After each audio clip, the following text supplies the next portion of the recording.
Hello, glad to see you on the channel. Subscribe, give a like, and don't forget to leave a comment. Enjoy watching. You've been a real asset to the team, Mike, but we're going in a different direction. That's how it started. No lead up, no soft landing, just that. Carl leaned back in his leather chair, laced his fingers behind his neck like he was relaxing into a beach chair, and gave me that tight, polished smile he always pulled out when he was trying to look empathetic, but had already made up his mind. I had seen that smile when he lowballed a vendor, when he reassigned staff behind closed doors, and when he denied me a raise after I pulled off our biggest rollout under budget and ahead of schedule. It was the smile of a man who'd never been punched in the face, but probably should have been once or twice. I sat across from him in the same beige office I had been called into for promotions, strategy sessions, and once the surprise birthday party the team threw me back in 2014. That felt like 100 years ago now. I didn't say anything. Not yet. Just stared at him for a beat, waiting to see if he'd elaborate or try to make it less like a knife to the ribs. He cleared his throat and glanced at the door, like he wanted someone else to do the dirty work. It's just this next phase of the business, we really need to consolidate leadership. Fresh eyes, younger energy, someone who, well, let's be honest, understands the evolving client landscape. I finally said something. Evolving client landscape. Got it. So, who's the fresh blood? He shifted in his seat, then gave me the real reason. We're bringing in my nephew, Derek. He's got a great feel for tech integration. Came out of Stanford's MBA program, and he's got a lot of ideas. We need people we can trust, Mike. Family.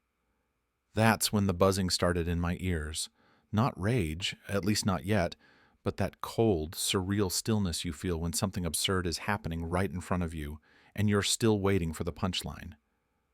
I had been with that company for 15 years. 15. I was there when we moved into the second floor, when the fire alarms shorted out and we had to finish a quarterly review in the parking lot. I'd missed birthdays, anniversaries, my son's science fair, all to make sure our deadlines didn't slip. And now I was being replaced by a smug kid with a last name Carl, trusted more than experience. I looked at Carl. You mean the same Derek who launched that crypto dating app that lasted 3 months? He had the decency to look a little embarrassed. He's grown a lot since then. You'll find something, Mike. You've got a solid reputation. I nodded, more out of reflex than agreement. My heart was thudding, but I kept my face calm. If he wanted me out quietly, I'd give him that. For now. I stood, extended my hand, and gave him a look that I knew he wouldn't forget anytime soon. You're making a mistake, I said. But hey, family first, right? I left with a box full of desk junk, a couple of half-dead pens, a few framed photos, and a mousepad my daughter made me in the 5th grade. As I walked through the open-plan office, heads turned. Some people looked down. Others mouthed, "I'm sorry." Marcy from Ops gave me a little shake of the head. That told me everything I needed to know. Nobody saw this coming. I didn't say goodbye, not because I was bitter, yet, but because I didn't trust myself to speak. I got in my car, sat for a moment, and looked at the building. Glass and concrete and years of sacrifice. It felt like watching your house get bulldozed while the family who bought it waves from the driveway. I drove home in silence. No music, no talk radio. Just the occasional click of the blinker and the thought rattling around in my head like a loose screw. We need people we can trust. What would you do if your boss stabbed you in the back like this? Be honest, walk away and start fresh? Or would you keep your mouth shut, wait, and bide your time for something better? Maybe something poetic? 3 hours later, I got a text from Marcy. Just 4 words. Derek is a clown. That was the first crack in the wall, and I didn't have to lift a finger. Not yet. I didn't expect the company to implode overnight. I figured they'd patch things together, fake confidence, long enough to make it through the quarter, maybe even fool the client with some shiny slide deck full of buzzwords and vague promises. But then came Derek, the nephew, the prodigal boy wonder, who, according to Carl, was going to redefine how we engage with emerging markets. Whatever the hell that meant. Word started leaking out on day one. Marcy, bless her directness, shot me a message that simply read, "Your replacement just asked how to forward his phone calls." At first, I thought maybe she was joking, softening the blow with a little sarcasm. But no, she was dead serious. This kid, 27, MBA, Silicon Valley stubble and all, walked into the same office I used to run like a war room and immediately asked if the printer was wireless. He called a mandatory morning stand-up meeting, made everyone stand, and spent the first 5 minutes explaining how Google Calendar had changed his life. Now, to be clear, I'm not the kind of guy who thinks young equals useless. I've mentored dozens of new hires, even defended them when the old guard tried to write them off. But this wasn't that. Derek wasn't a new hire. He wasn't here to learn. He was a prince in a paper crown, handed the keys to a machine he didn't know how to drive, and the worst part was that Carl had made it clear. No one was allowed to tell him he was going the wrong way. The team tried to play nice at first.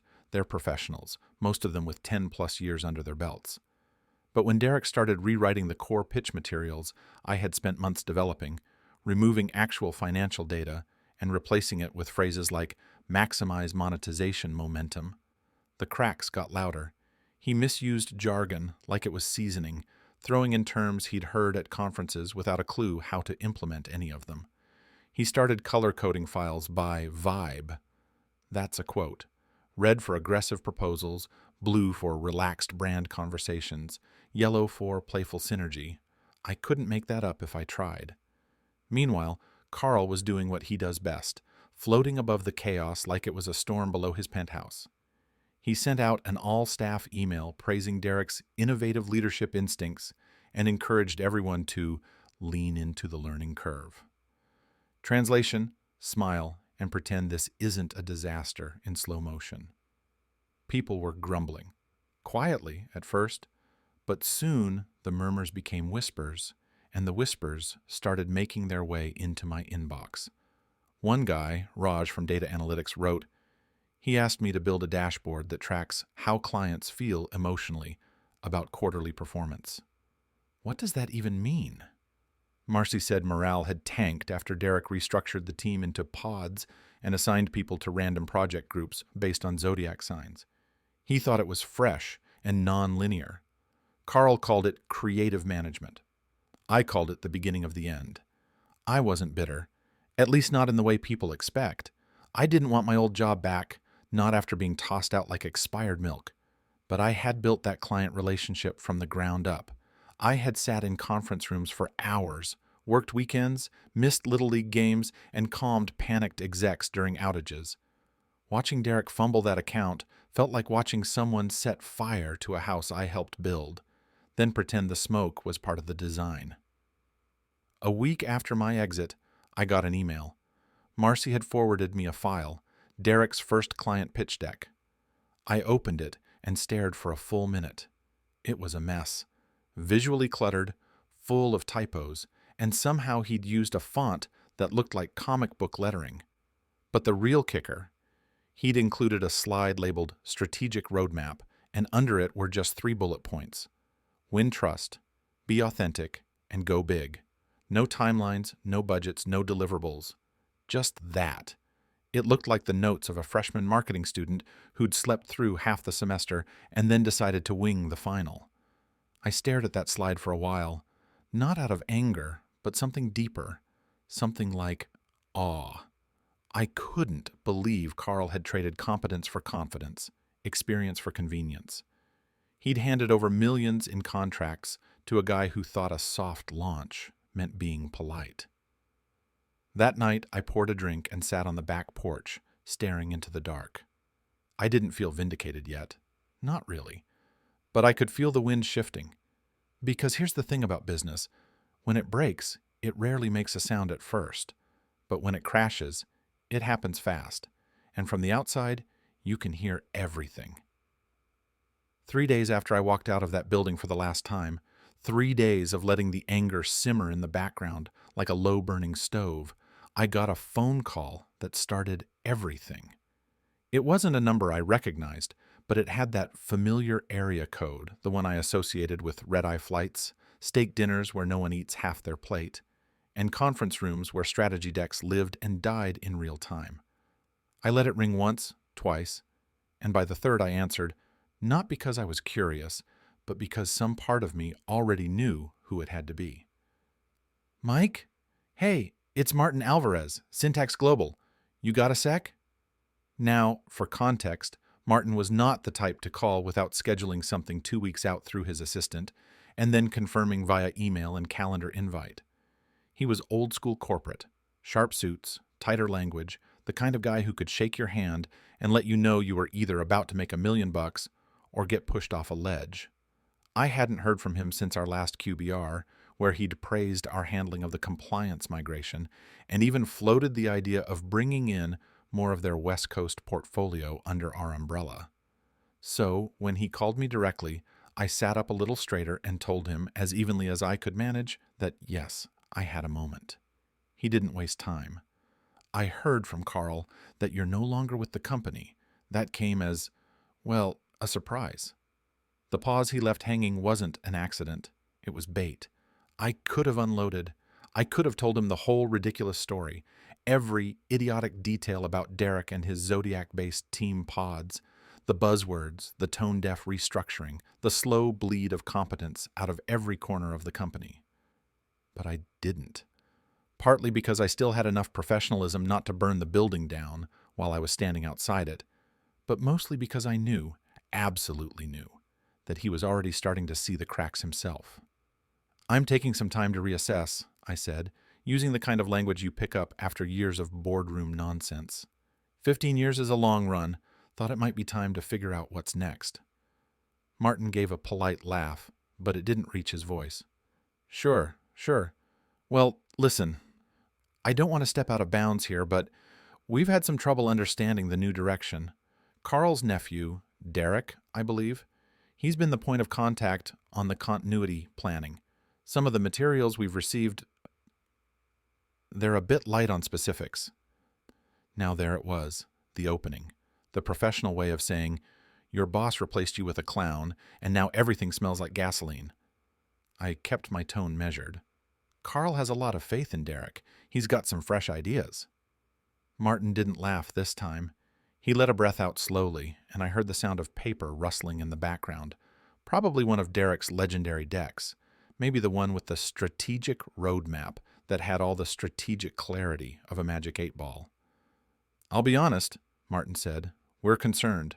The contract renewal's coming up in 6 weeks, and there's been slippage, missed calls, half-baked documents. I've got my team asking me if we need to shop the market. That was the moment, the fulcrum. One word from me and it would tip, but I didn't say anything. Not yet. I let the silence linger, long enough for him to know I understood, that I heard him, that I wasn't going to beg or gloat, just absorb it, like a man who knew he had played his hand and could now sit back and watch the cards fall. I appreciate you reaching out, I finally said. I'll keep in touch, if anything changes. He hesitated for a second, then added something that stayed with me. Mike, for what it's worth, you were the reason we stuck around. It wasn't just about deliverables, it was about trust. Let me know if you ever want to talk off the record. We ended the call cordially, both of us pretending it was just a check-in, nothing more. But we both knew what had happened. The client Carl had built his entire internal status around, was slipping through his fingers. And I hadn't made a single move. I hadn't leaked anything. I hadn't whispered to anyone. All I had done was leave, and somehow that was enough to turn the whole place inside out. I sat back in my chair and looked at the phone, like it had just handed me a winning lottery ticket. But I didn't feel victorious. Not yet. I felt watchful, like someone who just saw the first tremor in the wall and knew the cracks were going to spread, whether he pushed or not. Later that night, I went back into my email archives. I dug up every document, every handoff note, every SOP and deliverable template I'd ever touched. Not because I was planning anything, at least that's what I told myself, but because I couldn't shake the feeling that Carl had just lit a match in a room full of gasoline and didn't even know he was holding it. It wasn't about revenge. It was about gravity. You can't throw out 15 years of sweat, knowledge, and credibility and expect the foundation to stay steady. Carl didn't just fire me. He pulled the cornerstone out of his own damn building. And now it was only a matter of time before the roof gave in. By the end of the second week after I had been dismissed, what had started as a slow unravel began to take on the speed and chaos of a train losing brakes on a downhill track. At first, the signs were subtle: missed deadlines, vague client check-ins, the usual corporate smoke that everyone tries to blow away with spin and forced optimism. But then the real collapse began, and you didn't have to be an insider to see that no one was at the wheel anymore. Carl was still trying to project calm, still putting out his glossy internal memos about synergy realignment and agile response models, but the truth was leaking out faster than he could plug it, and the leaks were coming from inside. It started when Marcy forwarded me a video recording, one of the internal Zoom sessions Derek had run with the client services team. Apparently, he had insisted on owning the room in a cross-functional meeting with Syntax Global, attempting to re-establish trust after a few hiccups in the previous communication chain. What unfolded in the recording was not a meeting, but a public unraveling. Derek had no real grasp of the project timeline, stumbled through the technical specs, and, at one point, responded to a direct question about budget implementation with a baffling metaphor involving surfboards and catching momentum waves. I watched the faces of the Syntax Global attendees, stone-cold, unblinking, and clearly unimpressed. One guy in the corner actually closed his laptop halfway through the call. You don't do that on accident. After that disaster, the fallout spread like wildfire. 2 more senior staffers handed in their resignations within 48 hours. These weren't interns or floating temps. These were the kinds of people you couldn't afford to lose in the middle of a major contract cycle.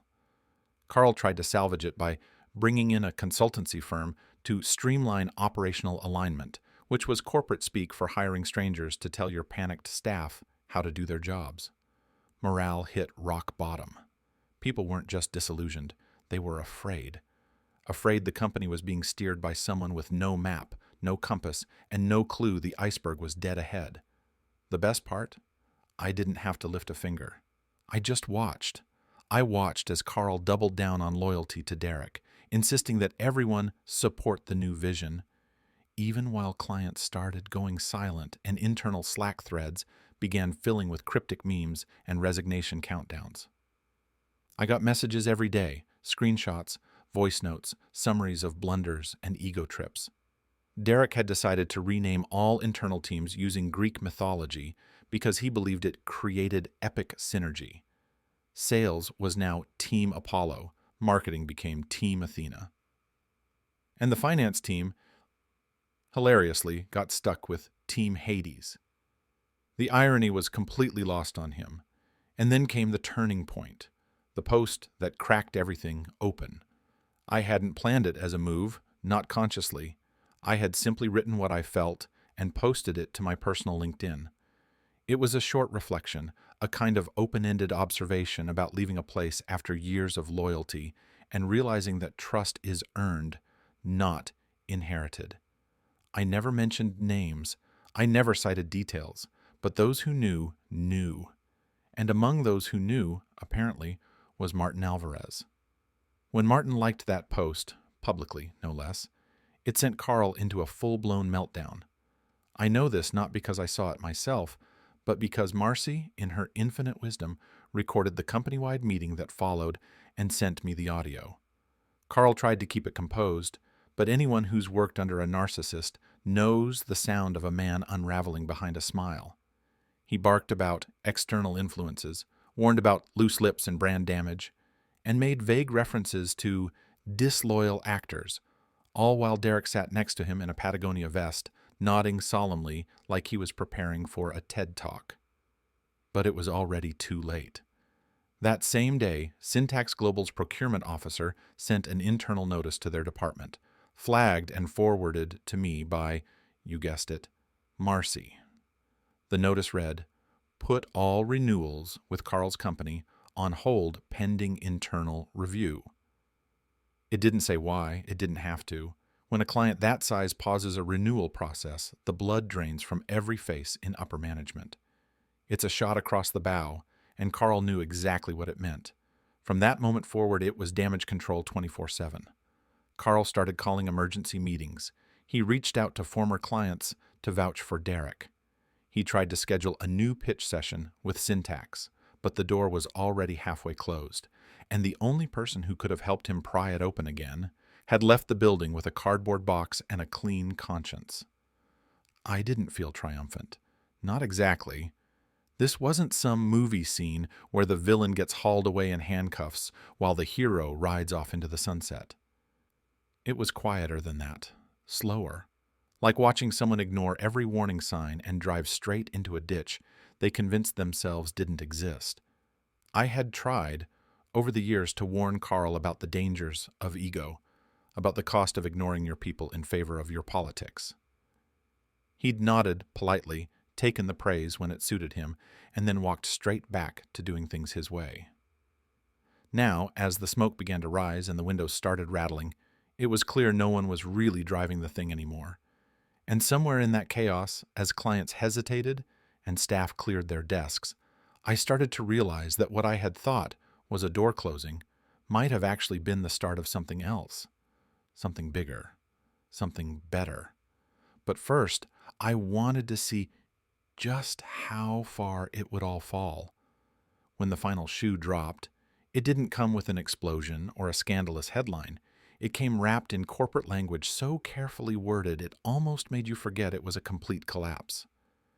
After over a decade of dedicated leadership, Carl Bennett has chosen to pursue new opportunities outside the organization. We thank him for his years of service and wish him the very best in his future endeavors. That's what the email said. That's all it said. No details, no explanations, no mention of the 4 contracts that fell through, the silent hemorrhaging of client confidence, or the ghost town the office had become in the span of 3 weeks. Of course, the people inside knew better.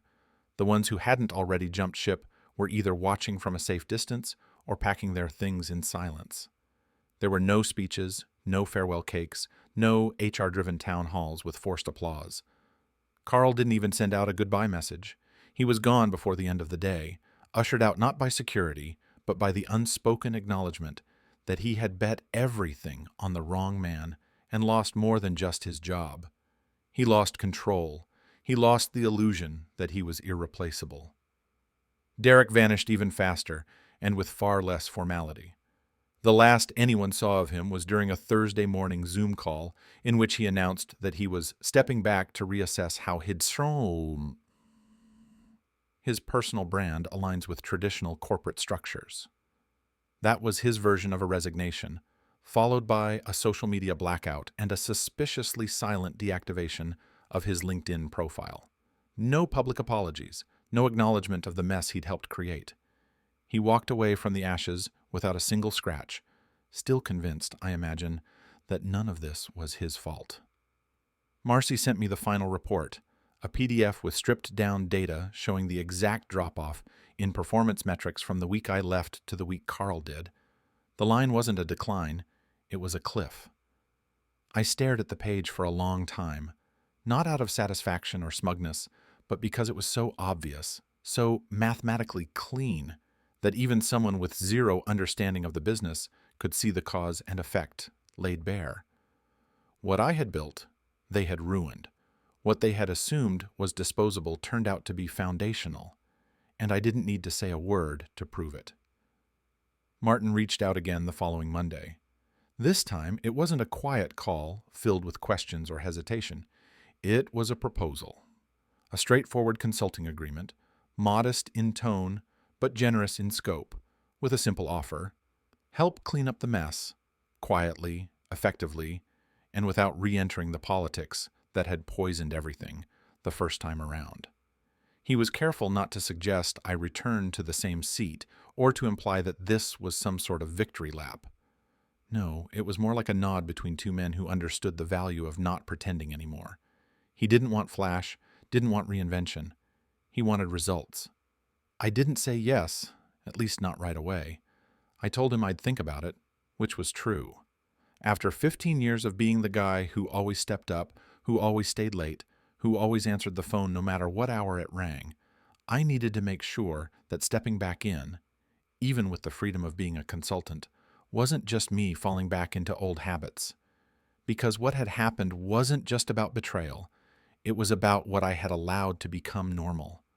The missed time with my family, the weekends blurred into Monday, the sense that being needed was more important than being respected.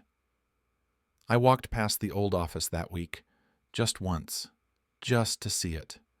The windows were half covered with plastic, probably from the remodeling they were too embarrassed to announce.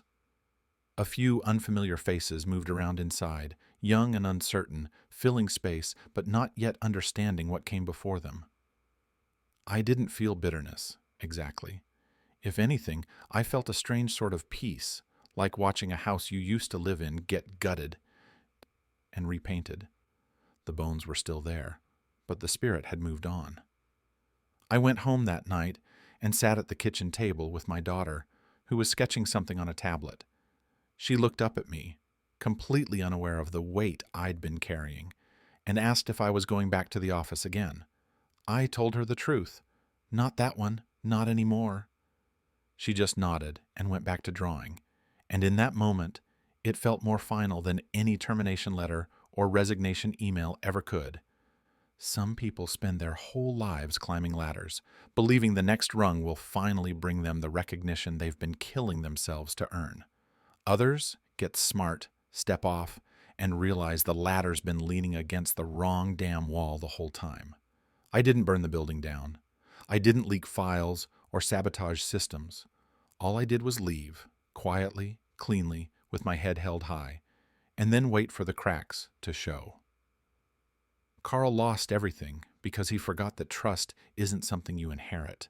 It's something you build, brick by brick, through years of showing up and doing the job better than anyone expects you to. And when he gambled that my loyalty was something he could toss aside to make room for his nephew, he didn't just lose me. He lost the people who kept the machine running. He lost the very foundation he thought he controlled. I don't know if taking Martin's offer will be my next chapter or just a brief footnote before something else comes along. But I do know this. I'm not going back to being a man who gives everything to people who wouldn't hesitate to throw him under the bus. I've done that story. I've lived that ending. Now it's time to write a new one. Whether I was right or wrong, whether I should have fought harder or stepped away sooner, I'll leave that for others to debate. But one thing's for damn sure. When I shook Carl's hand and walked out that door, I didn't just leave with a cardboard box and a few thank you cards. I walked out with my dignity, my self-respect, and the knowledge that sometimes the best revenge is not getting even. It's watching them fail without you.